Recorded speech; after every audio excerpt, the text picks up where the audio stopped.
Hola amigos y amigas, hoy les vengo a hablar de otro tema sobre el amor, pero ahora en su etapa final, cuando el amor se acaba, cuando ya no son compatibles ambas personas, cuando hay que alejarse por necesidad, cuando el otro ya no está, ¿sí?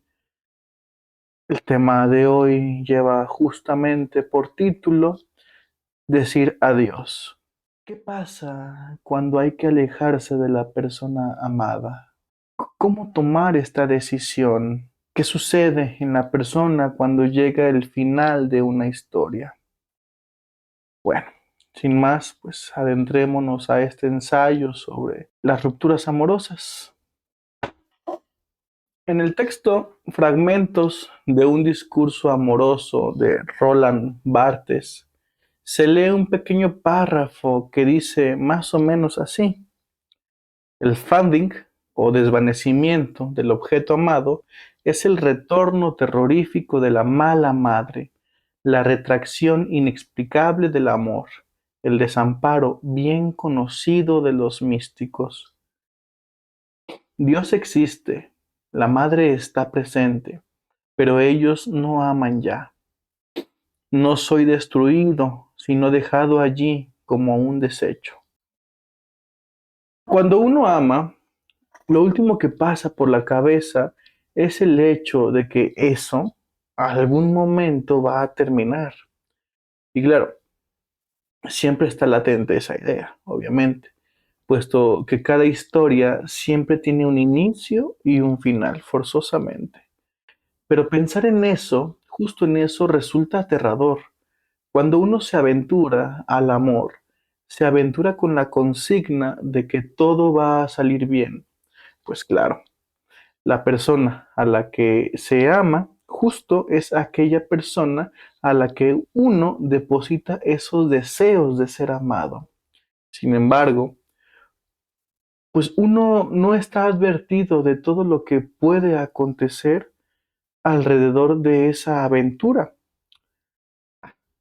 Porque si lo estuviéramos, si estuviéramos advertidos de eso, creo que no nos animaríamos a amar siquiera, ¿no? El desvanecimiento del amor resulta en una angustia por saber que aquel objeto al cual habíamos amado o del cual recibíamos amor, ahora ya no es. Simplemente, ya no somos nada para esa persona. Lo que antes sostenía ese vínculo ha desaparecido, se ha transformado en algo, pues en algo más, algo que resulta insoportable y triste. Nos deja en el desamparo y como dice Bartes, no somos destruidos porque aún vivimos, pero sí somos dejados como desechos, un desecho de aquello que algún día fue alimento. Cuando uno promete amor, bueno, cuando uno promete cualquier cosa, corre el riesgo de que la promesa sea ambigua. Es decir, Derrida nos dice que todo juramento acarrea consigo la espesa sombra del prejuicio. Y no porque actuemos de mala fe o de mala manera, sino más bien porque el tiempo es implacable. ¿Sí? Quien promete amor eterno hoy puede que en un tiempo no sea el mismo que prometió amor. Por eso, el pacto del amor, y más allá de las causas legales o religiosas, exige fervientemente que ese pacto justamente sea renovado día con día. Esto nos deja pensando en que todo amor que se dice eterno, pues en cualquier momento puede ver su extinción, tiene una extinción programada. El amor camina siempre por el filo de la cuchilla, ¿no? Entre la extinción y la aparición, entre la vida y la muerte. Respondan ustedes, ¿qué prefieren? ¿Un amor que dure o un amor que arda? ¿Mm? Con la consigna clara de que el amor que dura mantiene una flama tenue que no calienta lo suficiente, y el amor que arde es incandescente, quema, se desborda, pero no dura. Es decir, el amor que arde no dura, y si dura, no arde. Toda relación amorosa tiene que vivir siempre en equilibrio. No es ser uno con el otro, con O mayúscula. Eso sería una totalidad y el amor es siempre un no todo. No hay coincidencia, no hay fusión, no hay compenetración. Cuando el sujeto cae en esos juegos, corre el riesgo de que alguno de los dos desaparezca, se mezcle, se disuelva en el otro, ¿sí? Corre el riesgo de que deje de ser. Si uno se pone a leer el banquete de Platón, se da cuenta que fue Platón, ¿no? A través del discurso de Aristófanes, quien generó la ilusión del amor esférico, de un amor completo, ¿no? Del amor incluso como uno solo, ¿sí? Ahorita cuento el mito del banquete que lo encuentran en el texto, ¿no? Pero Aristófanes cuenta el mito del amor hablando de los andróginos, quienes eran seres hermafroditas con 4 extremidades de cada apéndice, 4 brazos, 4 piernas, 2 órganos sexuales. Tenían la posesión de ambos sexos y esto les hacía sentirse superpoderosos. Eran incluso arrogantes, autosuficientes, incluso, bueno, en algún momento llegaron a sentirse más poderosos que los mismos dioses. Esto llevó a estos seres a querer subir al Olimpo y desafiar a Zeus, ¿sí? Zeus, temeroso de la arrogancia de estos seres, manda un rayo para partirlos por la mitad, arrojando cada mitad a algún lugar del mundo, o sea, separándolos, ¿sí? Las mitades que quedaban separadas por este hecho, pues sufrían demasiado. Imagínense, al verse completos, ya no lo están, ¿sí? Se sentían incompletas, morían de tristeza, pero cuando encontraban a otra mitad, aunque no fuera la suya, la abrazaban y por temor a ser separados nuevamente, jamás se soltaban, ¿sí? Pues muriendo de inanición, muriendo de miedo y todo ello. Zeus, al ver esto y en un acto de piedad, desplaza su sexo hacia adelante, acomodando anatómicamente sus partes para que pudieran coincidir con sus contrapartes, lo que permitió pues el apareamiento. Por eso se dice que cada parte separada está siempre en búsqueda de su parte perdida. Platón llama amor a la persecución de ese conjunto, a ese impulso hacia reintegrarnos a una naturaleza más primitiva, una especie de aspiración a volver a ser uno, ese uno que ha sufrido una división, ¿sí? El mito en sí pues resulta muy romántico y contradice pues claramente lo propuesto durante este ensayo, pero hay algo importante que hay que aclarar aquí.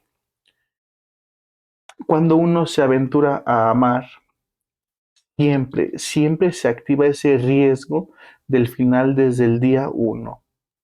Nada puede garantizar entonces que el amor perdure en el tiempo, nada. El encuentro de los amantes que está lleno de alegría y éxtasis, pues en cualquier momento puede invertirse, ¿sí? Y puede generar desapego y final, algo sombrío, angustiante y dramático. El amor es eso. Puede ser un día bálsamo para el alma y después llegar a convertirse en una tortura para el alma.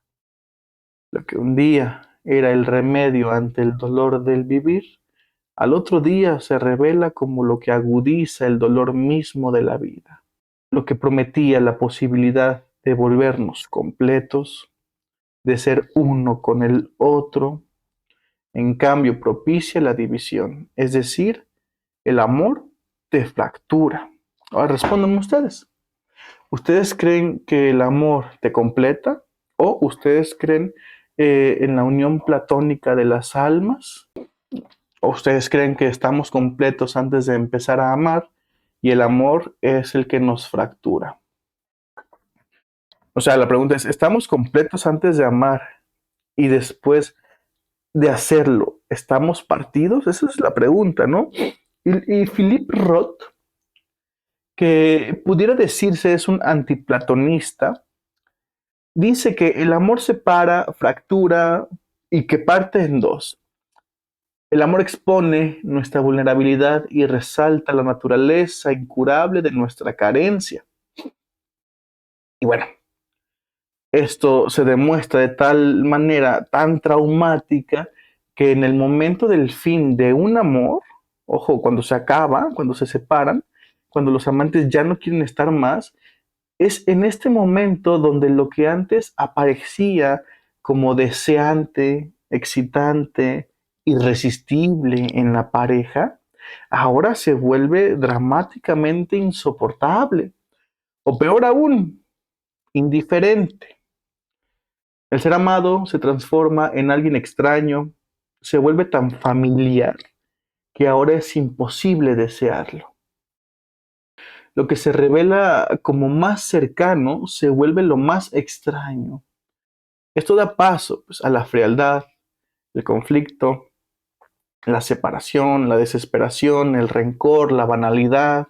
Lo indiferente reemplaza a lo devocional, puesto que cuando uno ama, deposita su devoción al otro, con O mayúscula, considerándolo como único e insustituible.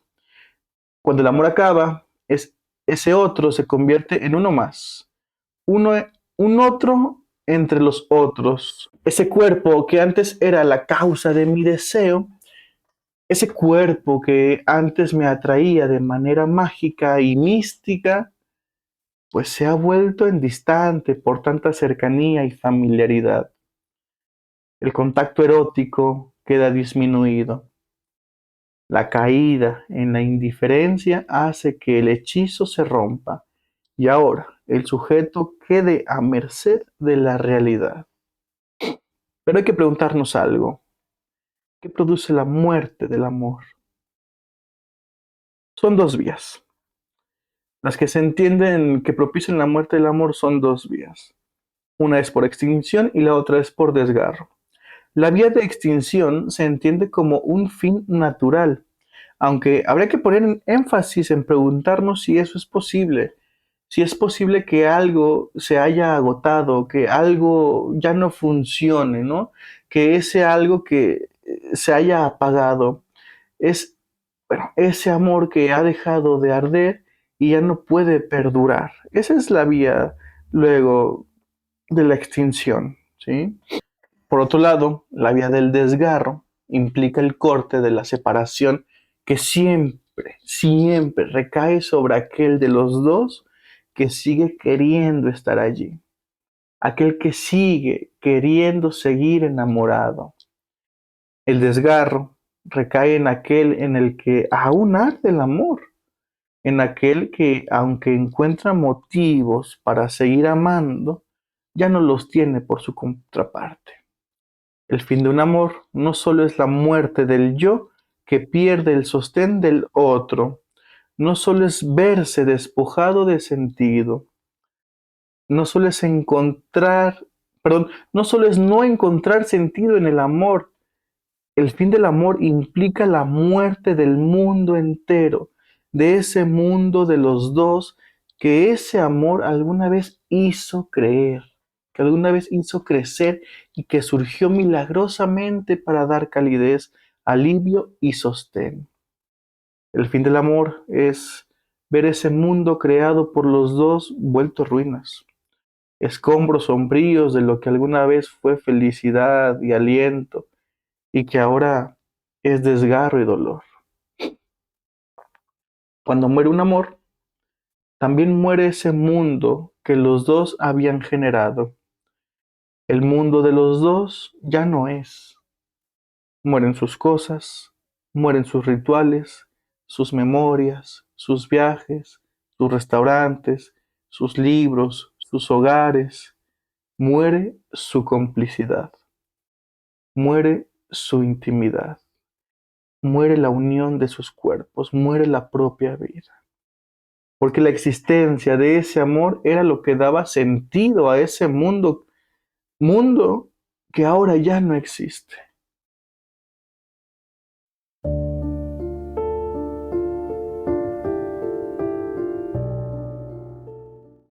Cuando hablamos de separarnos, hablamos propiamente del hecho de ya no convivir más, de ya no congeniar más, de romper con eso que antes nos unía. Una separación propiamente es eso que dejamos de hacer con el otro y que ahora tenemos que hacerlo para nosotros mismos. Pero hay que preguntarnos realmente, ¿no? ¿Qué es realmente la separación? ¿Qué significa realmente separarse? Separarse no solo es alejarse, dejar de verse, no frecuentarse. Como dicen los psicólogos de hoy, el contacto cero. Lo que implica la separación no solo es moverse hacia afuera, no es solamente alejarse de esa persona o de algo en sí, ¿no? No solo es tomar distancia. Lacan, en el seminario número 2, dice que la separación es siempre una separtición. Cuando nos separamos, en primer lugar, nos separamos de una parte de nosotros mismos, esa parte que servía de sostén.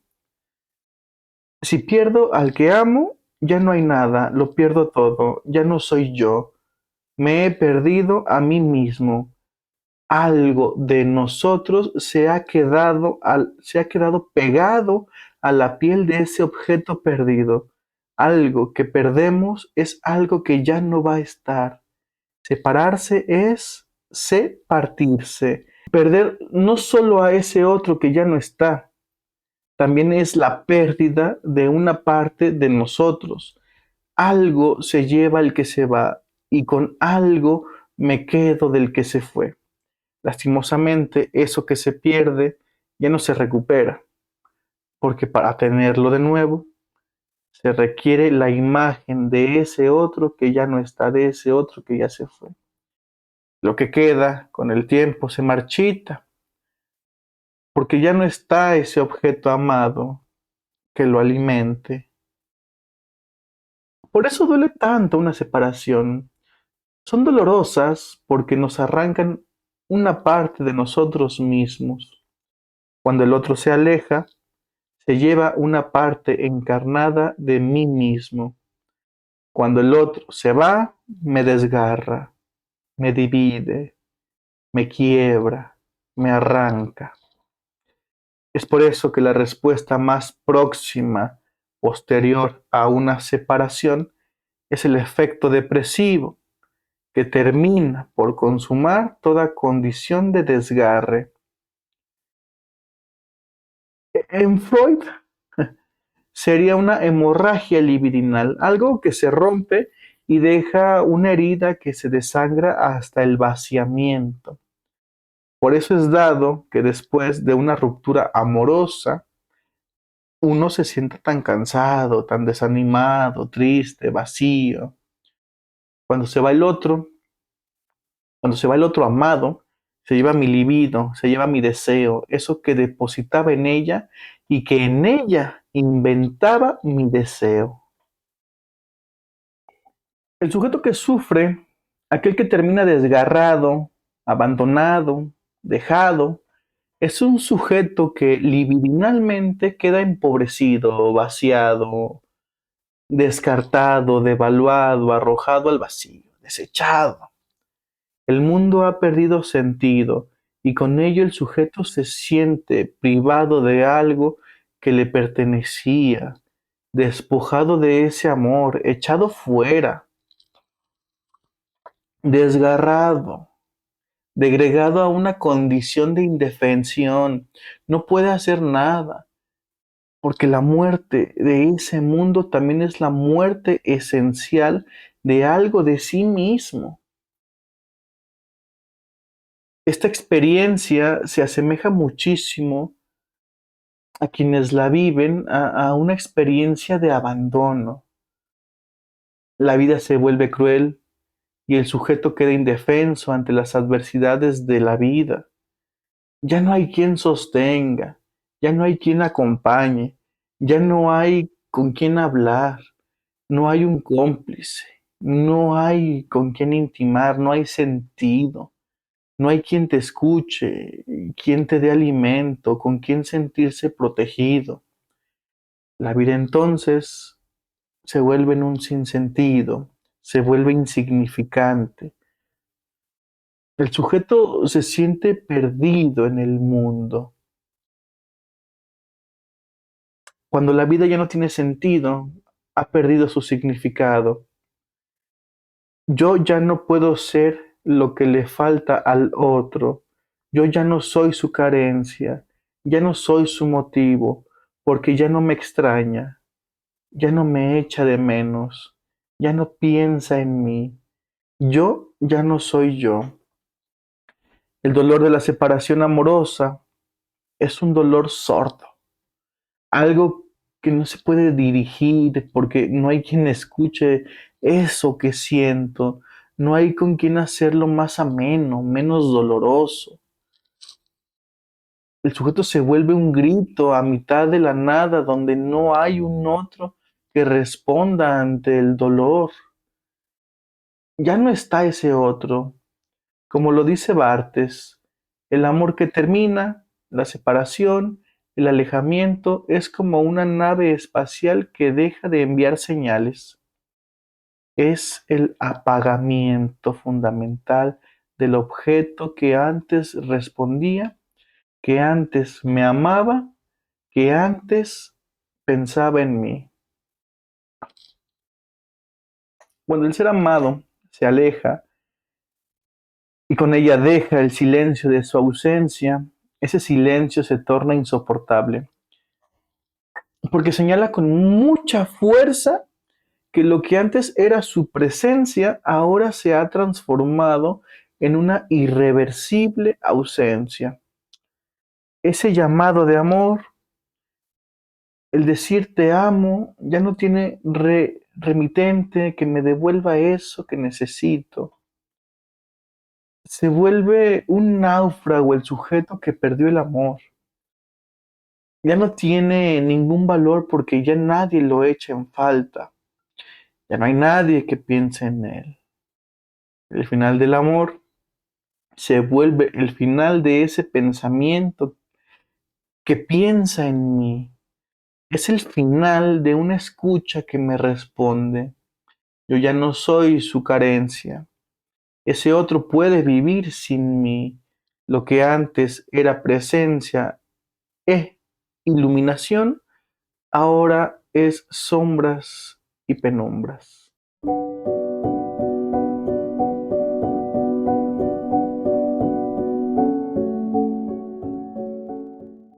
Toda pérdida, toda separación, toda separtición, como lo decía Lacan, es claramente un duelo. Freud lo consideraba un completo enigma. La pregunta se sostenía en ¿por qué la libido de quien se ve solo no puede reemplazar inmediatamente el objeto perdido con otro objeto? ¿Por qué no busca el reemplazo rápidamente? ¿Por qué añora tanto ese objeto perdido? ¿Por qué se esmera tanto en vivir el dolor de su pérdida? Son preguntas que a Freud le taladraban la cabeza y lo que alcanzó a responder es que el enigma del duelo se sostiene en la demora de la libido, no en la presencia de un objeto, se sostiene en la ausencia, en la pérdida del objeto, una especie como de fracaso de eso que se tenía y que ahora por diversas circunstancias ya no está, ¿sí? Es lidiar con el fracaso del dilema de lo que se creía propio, pero que ya no es. Por eso, el dicho de un clavo saca a otro clavo es un dicho mal pensado que solo provoca la prolongación del sufrimiento. El desplazamiento de la ausencia y la reafirmación del fracaso son cuestiones que alimentan luego la condición de creer que otra persona puede sustituir la libido perdida de esa persona que se fue. Es preciso entonces que se genere un duelo a partir de la pérdida del objeto amado, ¿verdad? La pregunta sería, ¿cómo podemos seguir con nuestra vida después de la muerte de un amor, después de ese desgarro por la pérdida, por el fracaso amoroso? ¿Cómo podemos volver a amar? Hay para quienes la ausencia se transforma en una opresión de presencia. Ojo con esto. La ausencia provoca estar pensando en eso que ya no es. La ausencia se transforma entonces en un recuerdo constante de aquello que fue y que ya no es. Termina por oprimir cada espacio del sujeto. El trabajo siguiente en estas etapas es la de poder elaborar un duelo. Elaborar un duelo que permita librarse de esa ausencia que oprime. Suena paradójico incluso, ¿verdad? Cómo lo que ya no está puede tener incluso más presencia que cuando estaba presente eso. Para poder transitar esto, primeramente es necesario darnos tiempo. El tiempo es el aliado más calificado para dar claridad a nuestra mente. Ojo, hay que saber que ese tiempo no viene con alegría. Este tiempo no viene cargado de regocijo. Lo que toca a cada uno es saber soportar la presencia del tiempo. Y hay que tener en cuenta que no hay duelo que sea rápido. No existe científicamente un tiempo determinado para saber que el duelo ha pasado. No, no hay. Solamente el que lo vive lo puede experimentar. Hay que tener en cuenta que tampoco existe el olvido. No existe terapia que ayude a olvidar el objeto. Lo que hacemos, por lo menos en psicoanálisis, es dar el conocimiento para que aquel que esté en duelo pueda recorrer su vida con eso. Recordar desde otra tópica el amor que había. No hablamos ni siquiera de soportar, hablamos de ayudar al sujeto a poder sostenerse de una forma más responsable de las transferencias que generó y que ha generado en su recorrido por el mundo del amor. Ahora, ¿por qué se dice que no se puede olvidar? Como en la película Eterno Resplandor de una mente sin recuerdos, no existe la posibilidad alguna de olvidar sin recordar.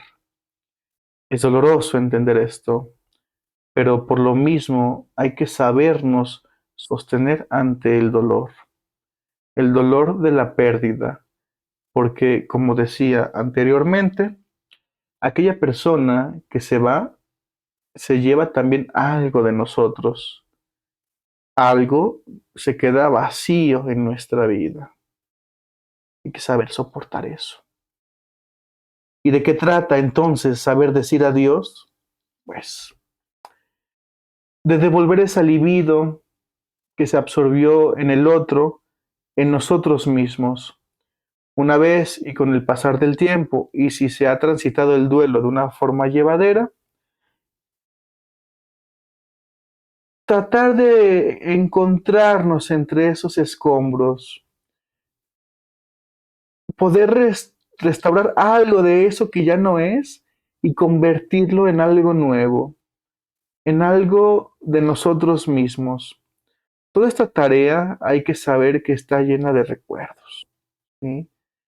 En análisis de lo que se habla siempre es de eso que se perdió, de eso que ya no es o de eso que ya no está, de lo que el otro se llevó, de lo que somos con respecto de eso que dejamos de ser.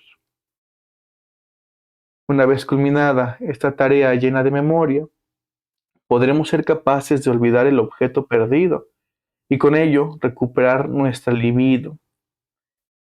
Y ahora con ello existe la posibilidad de invertir esa libido en otros objetos. Ese es el trabajo que se hace.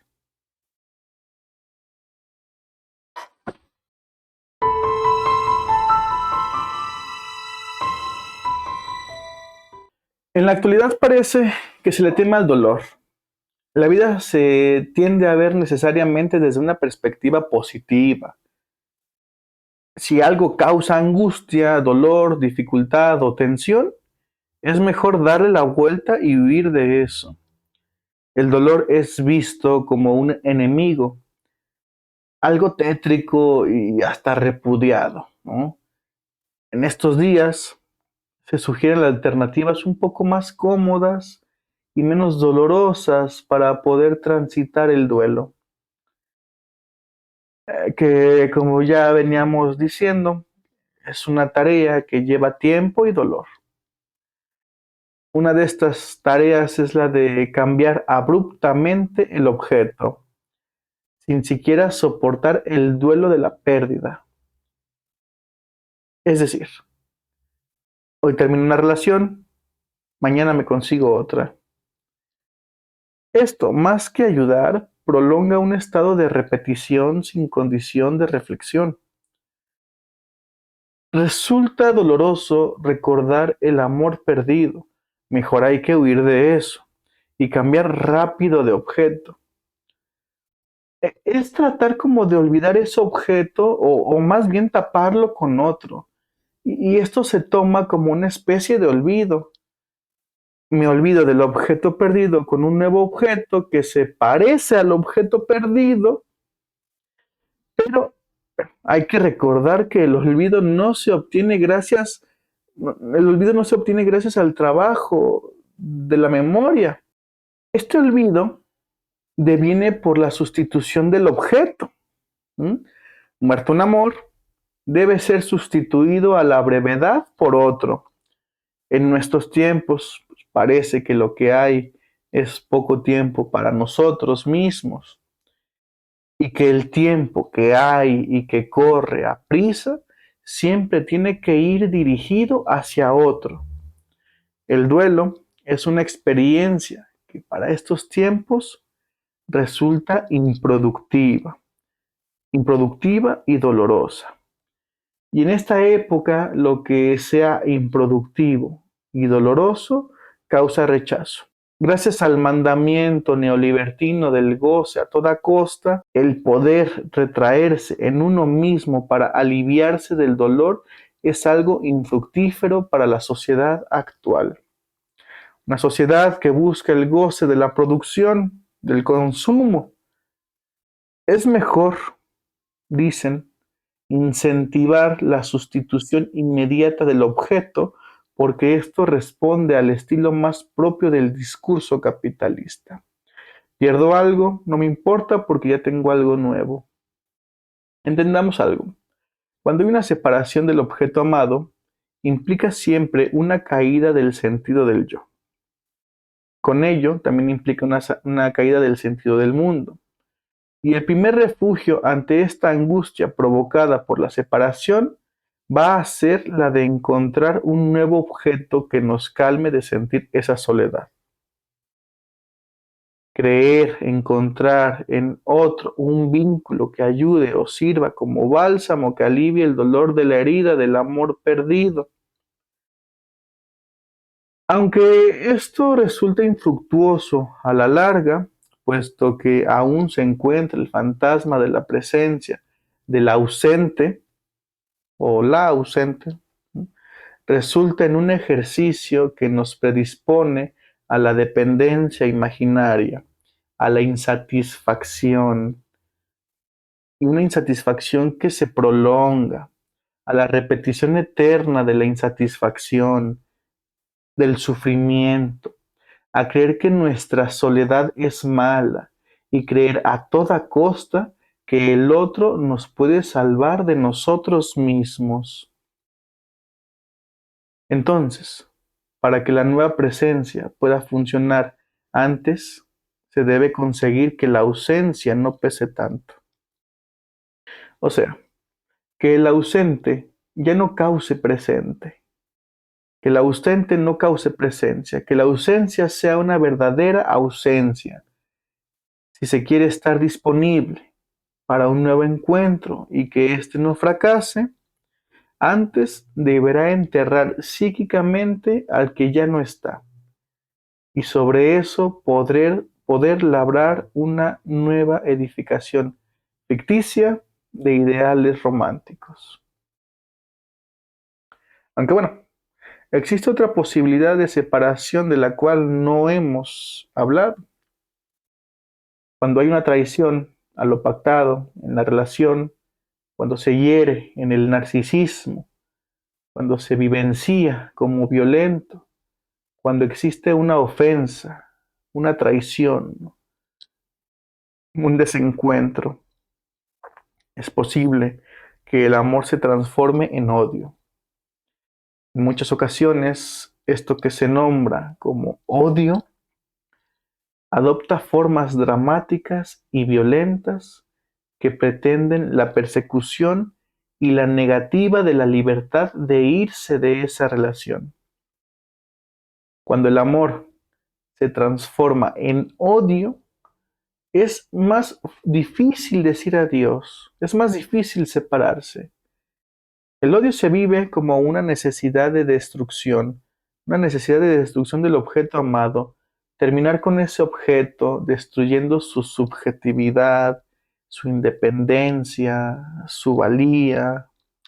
Es decir, si en el amor cabía la posibilidad de idealizar el objeto amado y depositarle características que me hacían admirar esa belleza, si en el amor existía esta necesidad de ser encantados por el objeto amado, en el odio lo que hay son límites, agravantes e imperfecciones. Si no puedo recibir amor del otro, entonces es necesario destruir esa imagen que algún día idealicé y que por cuestiones de una ofensa hacia el amor, destruir eso es imperante, puesto que eso se vuelve una fuente de dolor. Una herida que ha tocado en el narcisismo del sujeto afectado. El sujeto crea la falsa ilusión de separarse a través del odio. Cree que odiando va a separarse. ¿Sí? Cree que odiando el objeto es como mejor puede escapar del objeto. Lo que no se logra comprender es que el odio jamás ha sido un verdadero movimiento de separación. Donde hay odio, siempre hay apego, un apego negativo hacia el objeto perdido. Es como dar la vuelta al sentimiento. Ahora esa potencia con la que se amaba es la misma con la que se odia.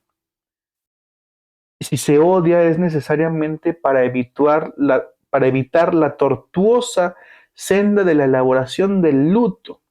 Odiar es una forma de amar en negativo. Vean la implicación de esto. Lacan sostenía que el odio es una carrera sin límites. No existe la paz, no hay término, no hay fin, no hay satisfacción. El odio es sentimiento puro. Lo que antes sostenía al amor, en el odio se vuelca hacia una vía negativa.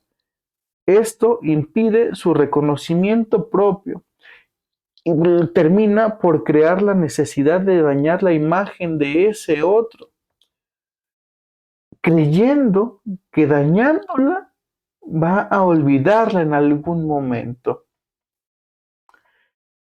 La cosa con el amor es siempre la misma. El otro crea un hueco en mí, crea una carencia, introduce en mí una forma de dependencia que se vuelve inevitable. Esto, a su vez, posibilita el surgimiento espontáneo del odio. Y cuando ese pacto implícito se rompe, cuando la traición recae como un meteorito en ese hueco endeble y frágil, en, en ese hueco de la promesa del amor, algo se rompe y da pie a pensar que era mejor antes, que se estaba más tranquilo antes de la aparición de su existencia. El mundo quedó desestabilizado. Hay algo que ha quedado agujereado, algo que ya no va a ser.